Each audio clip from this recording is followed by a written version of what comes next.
E agora, por fim, vamos às estatísticas e aos resultados. As estatísticas e os resultados, elas vão ser subdivididas somente em um tópico também, a descrição. O que é que deve se trazer em estatísticas e resultados? Aqui é muito tranquilo. Deve apresentar os dados coletados e analisados durante a campanha. Ou seja, você vai ter que expor esses dados. Você pode apresentar esses dados coletados durante a campanha, como número de pessoas alcançadas, feedbacks recebidos, entre outras diversas formas de analisar como a sua campanha foi efetiva. Então é muito importante que haja constantemente fichas de avaliação, entrevistas com as pessoas que foram afetadas na campanha, entrevistas com os próprios alunos que estão realizando campanhas para que você colete dados do que está acontecendo. É importante que tenha dados para fortificar o seu projeto. E você tem que ter uma análise crítica desses dados obtidos, com a identificação de pontos positivos e negativos da campanha em relação aos objetivos estabelecidos previamente. Comparação entre os resultados obtidos e as metas estabelecidas lá na FISA 1 para a campanha, buscando avaliar o alcance dos objetivos propostos, apresentar gráficos, tabelas, outros recursos visuais que auxiliem na compreensão dos dados e a análise crítica realizada. Um gráfico de pizza, um plano cartesiano, uma correlação entre gráficos, um forest plot, enfim, o que vier à sua cabeça para você conseguir mostrar de forma visual e fácil para muitas vezes alguma pessoa que não tenha compreendido muito bem no texto mesmo o que você quis dizer. Você consegue mostrar efetivamente através dessa apresentação. Sugestões de como aprimorar a coleta e a análise de dados em futuras campanhas, e é importante que a descrição em estatísticas e resultados seja baseada em dados concretos, corretos e que foram obtidos durante a campanha.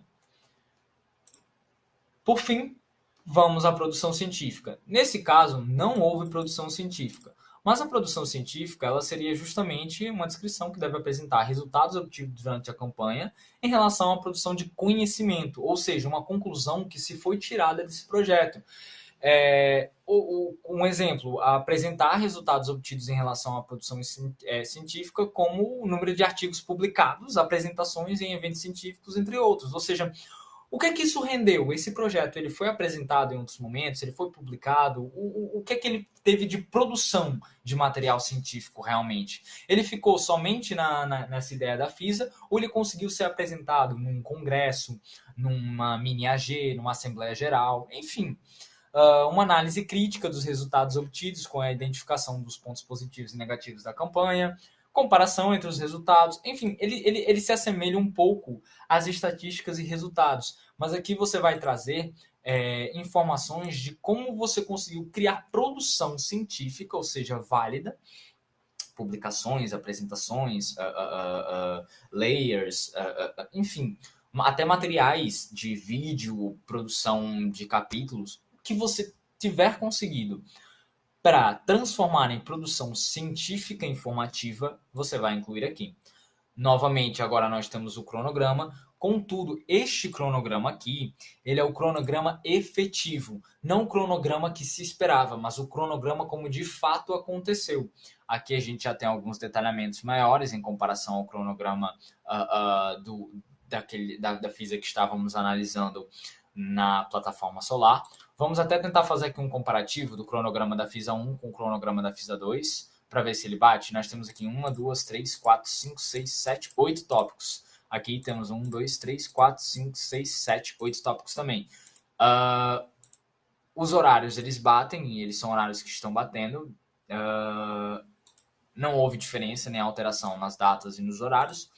Ou seja, o cronograma que se estabeleceu, que se previa na FISA 1 a acontecer, ele ocorreu de forma correta na FISA 2. Então, ele não sofreu alterações, então ele conseguiu seguir. Mas muitas vezes ele sofre uma alteração ou outra justamente porque acontecem alguns imprevistos, reorganização, algumas coisas são alteradas. Por exemplo, quando a FISA 1 não é aprovada, ela sofre um retorno e você ainda não enviou a FISA 2, você faz uma correção ali no evento. Enfim, diversas formas.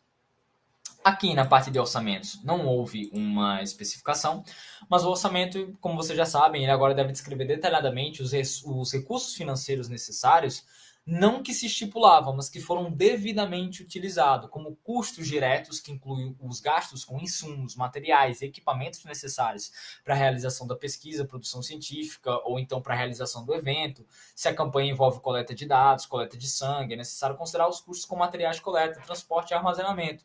Enfim, custos concretos realmente que a gente chegou a ter. Não que se estipulou ter, mas que se chegou a ter. Porque antes na FISA 2 era uma previsão de orçamento, aqui é uma conclusão, é uma definição do orçamento que foi utilizado. Custos indiretos, que inclui gastos com serviço e atividades necessárias para a realização da campanha, como a locação do espaço, energia, internet, materiais de escritório. Os custos pessoais, que incluem remuneração dos profissionais envolvidos na pesquisa, por exemplo, pesquisadores, coordenadores, assistentes, membros da equipe, palestrantes. Tudo isso está incluso, só que agora como realmente o que foi gasto, e não como antes, que era o que se esperava gastar. E outros incluem gastos adicionais que possam ser necessários para a realização de campanha, como taxa de inscrição em eventos científicos, viagens diárias e custos que possam surgir durante a pesquisa, produção científica ou elaboração da campanha, evento ou projeto.